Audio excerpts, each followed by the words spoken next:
in a similar way. Maybe you start your day by checking the weather. Maybe you read upon global news. Or maybe, just maybe, you're waiting for that important text message from someone a time zone away. But despite modern luxuries, everyday people, just like us, centuries ago, were in search of answers. Now let's travel back, maybe a little bit more than a little back. The year is 1271. You're caught in the center of the Middle Ages. The world population is roughly 400 million, and you go by the name of Marco Polo. You were born in Venice, Italy, and fortunately for you, it is one of the most prosperous cities in all of Europe. But despite all of the wealth, commerce, trade, and history that is right at your feet, you decide to venture out for more, in pursuit of answering the questions you have about the world around you. And over your journey of 24 years, you'll travel 15,000 miles. And at the end of your journey, you'll write a 384-page book. However, your new sense of knowledge, seen as revolutionary and eye-opening, would fail to be replicated by the general population for centuries to come without modern support. In the modern era, the accessibility to geographic and cultural information and data has significantly developed. Professor and Dr. Roger Tomlinson introduced the first GIS system to the globe in the 1960s in Canada. And I know, you may be wondering, what is a GIS system? And to answer your question, a GIS system, also known as a Geographic Information System, is a computer program that visualizes the geographical content about a certain location online. GIS systems started out with a simple task, which was to transfer the information found on paper maps to computers. And as of present times, GIS systems can be used to showcase a variety of topics, whether it's health updates, social demographics, population trends, climate rates. The list could go on and on and on. In a world that was geographically fragmented, people now have access to the information of the world via these web programs. And unlike Marco Polo, you now have access to 1,000 more times geographic and cultural data than ever before. But fortunately for you, you don't have to travel 15,000 miles in order to find it. Now congratulations! Welcome back to the 21st century, home of the TikTok supremacy, countless cryptocurrencies, and unnecessary live-action remakes. Roughly 2/3 of the globe owns a smartphone, and roughly 68% is connected to the internet, just like you at this very moment. And with this modern array of tech luxuries, we're able to solve a variety of problems than ever before, whether an entrepreneur with a thriving business, a research scientist, or an executive leader. In the past 25 years, the development of GIS systems such as ArcGIS, QGIS, and GraphGIS have significantly developed how we can face problems and questions in everyday life. Business executives can optimize their delivery routes, research scientists can immerse themselves in understanding pollution and weather patterns, and government leaders are able to collaborate more effectively due to the technological connectivity and data access that these computer programs provide. And GIS has not just extended its reach to everyday occurrences and circumstances, but also in the times of disaster. And now, this was vital in the times of 2010 and 2015, in which the Nepal and Haiti earthquakes took place. And in order for there to be an effective disaster response, GIS was pursued, specifically ArcGIS. And what ArcGIS did through its C++ and Python programming is that it visualized the locations of the thousands of shelters, hospitals, and over 600,000 affected structures, aiding organizations such as the World Bank and Red Cross, Nepali and Haitian governments, and thousands of volunteers to most effectively respond to the disaster, helping millions of people getting back to their normal everyday lives. People that could be your best friends, your family members, your caretakers, and those you love the most. And furthermore, GIS has also been utilized with the terms of disease. And and specifically and recently with COVID-19.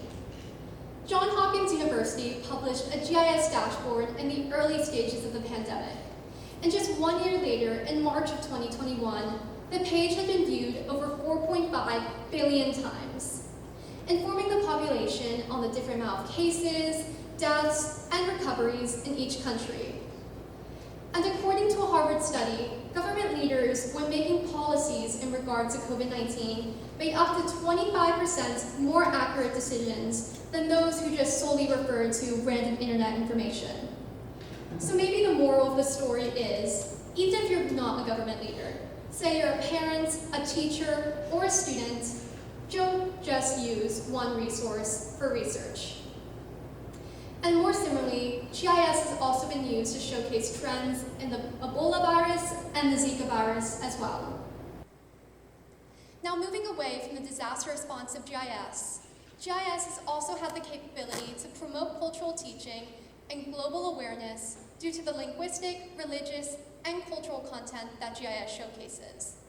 And with greater access to these trends and histories, mankind becomes far more interconnected than ever before, as we're able to depict our own perspectives on certain ethnic groups and cultural groups straight from data, rather than the biased perspective of another. And furthermore, GIS has also allowed for local people to engage with their own national identity and culture.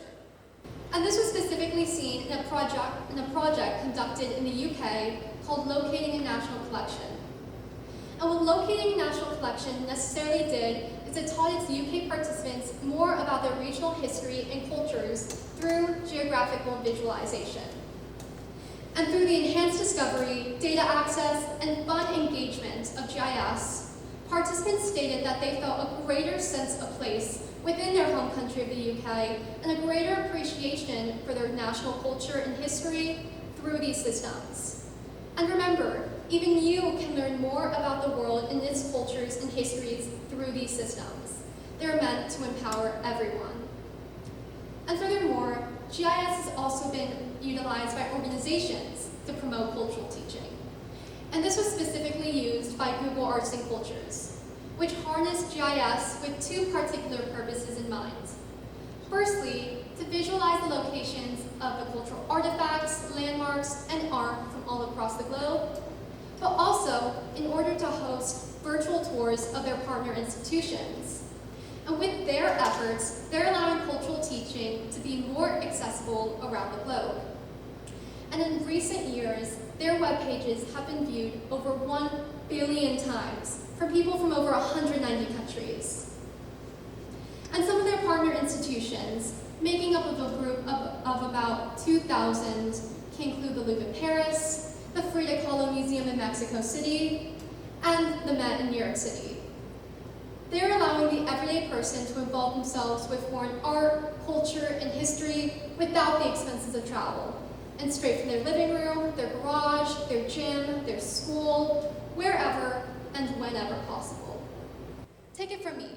I'm a student who, unlike my best friends, family members, and caretakers, has never been able to travel outside of the world to learn more about what is around me. Therefore, I've harnessed GIS and similar technologies to learn more about data and geography. And this had even led me to traveling to New York City this past summer to learn more about the mapping technology used in the airline industry. So we've now discussed the rise of GIS in two particular fields. But what's the future of GIS? How will GIS continue to fuel globalization and encourage the interconnection of the world and its people? Well, the promising infrastructure of geoinformatics will continue to improve the efficiency of governmental, economic, and social processes over the course of the following years, in which an industry will go up to $31.2 billion US, with over 56,000 GIS analysts being expected to be added to the globe's workforce. But once again, GIS will not just improve the lives of corporations, businesses, or data nerds, but the everyday person like you and me. GIS will continue to improve your understanding of the world in such depth design and research that past everyday people of the world, such as Marco Polo, could not begin to fathom. So let us return back to the beginning. Mankind's development of digital technology and infrastructure has always been supported by our limitless imagination and questions about our globe and its capabilities. Whether you were born in 2009 or 1271, you too have had your own questions about the globe. And with the promising infrastructure of GIS, your questions will not only be answered, but will be used to power the future. Thank you.